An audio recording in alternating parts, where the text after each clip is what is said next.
안녕하세요. 원영석입니다. 오늘도 원영석의 진실정치 애청해주셔서 감사합니다. 예, 드디어 연방 하원의장 선택했습니다. 예, 마이크 존슨이죠. 마이크 존슨. 친트럼프 인물이고 마가입니다. 예, 마가가 돌아왔어요.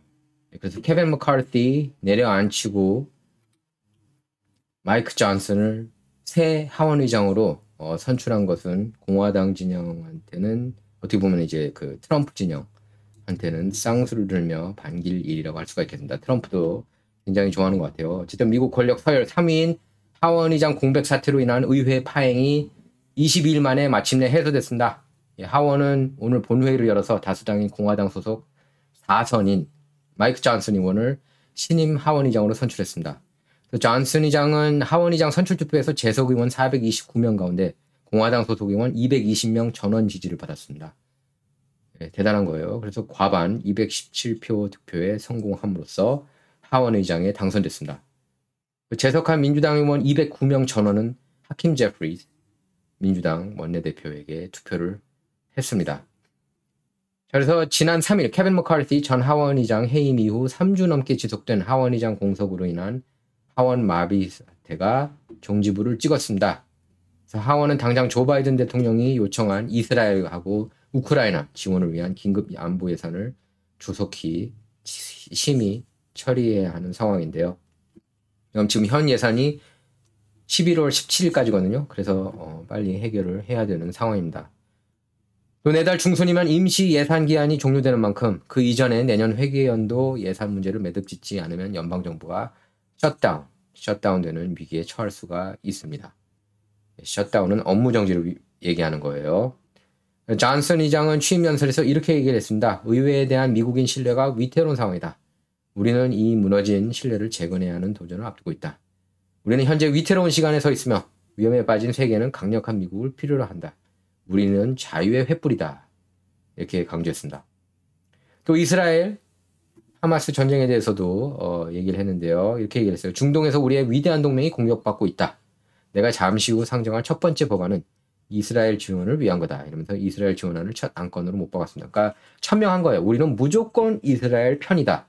이번 이슈와 관련해서는 하마스가 잘못했다. 제가 봐도 하마스가 먼저 친 건 그건 부인할 수 없는 사실이에요. 그리고 여성, 어린이들을 공격을 했고 납치를 했습니다. 최소한 이스라엘은 먼저 공격한다고 발표를 하거든요. 근데 하마스는 비겁하게 먼저 쳤어요. 물론 뭐 하마스 지지하는 진영에서는 이스라엘도 뭐 어린이 그 여성 먼저 공격한 적이 있었다 이렇게 얘기를 하고 있지만 전 여태까지 본 적이 없어요. 그것과 관련된 문건이나 공신력 있는 보도를요. 자, 존슨 의장에 대해서 설명을 할 텐데요. 예, 변호사 출신입니다. 그래서 2015년에서 2017년까지 루이지애나주 주 하원의원을 거쳐서 2017년부터 연방 하원의원으로 재임 중입니다. 그러니까 4선 의원이고요.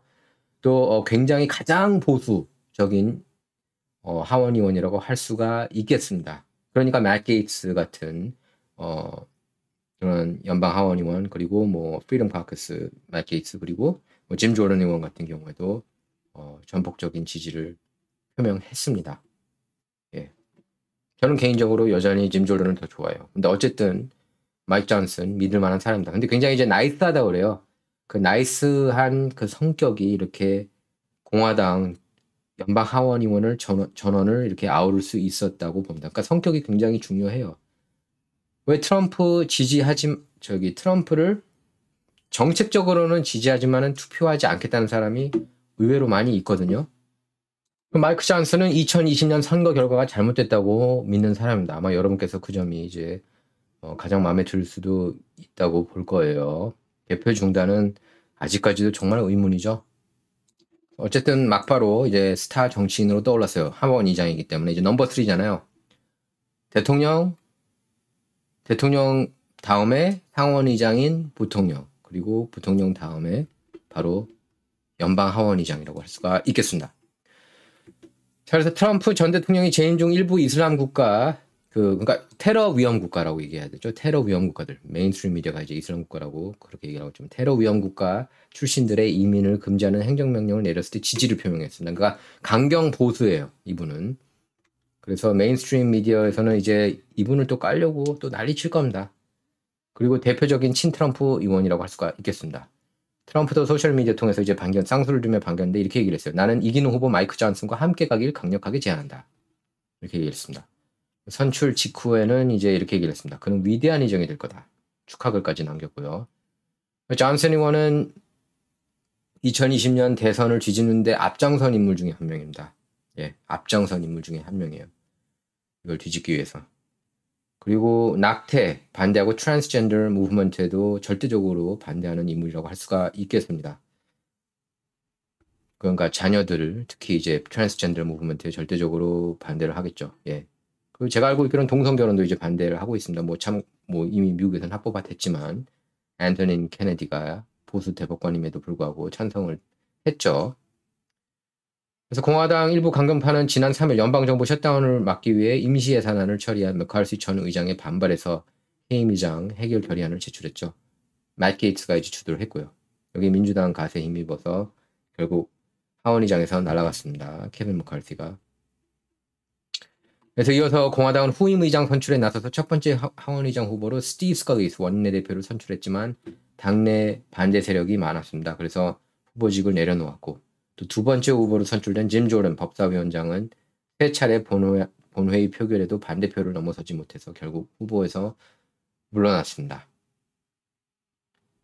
그때도 이제 짐 조던 반대한다는 명분이 2020년 선거를 뒤집으려고 했다는데 왜 이분한테는 오케이고 짐 조던한테는 반대하는지 모르겠어요. 그게 좀 이분이 근데 성격이 굉장히 좋대요. 그러니까 성격이 중요해요. 사람들을 이렇게 이길 필요가 있습니다.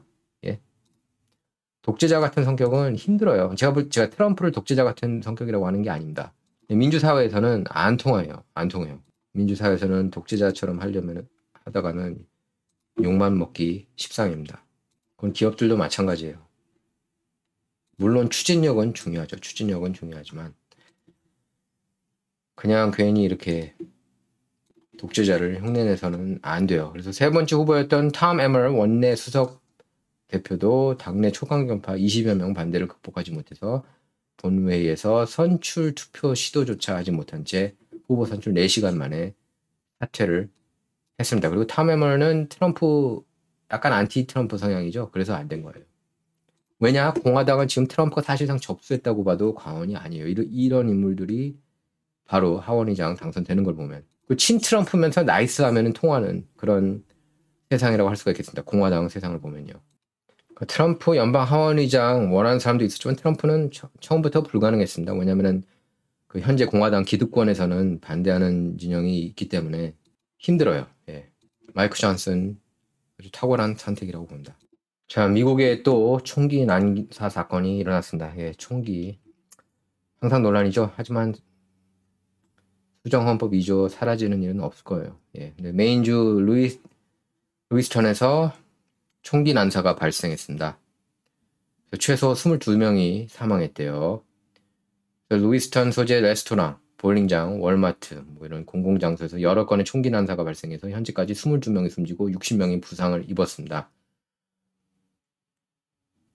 브레이킹 뉴스로 뜬 건데요. 루이스턴 카운티 보안관 사무실에 따르면 용의자는 아직 검거되지 않았습니다.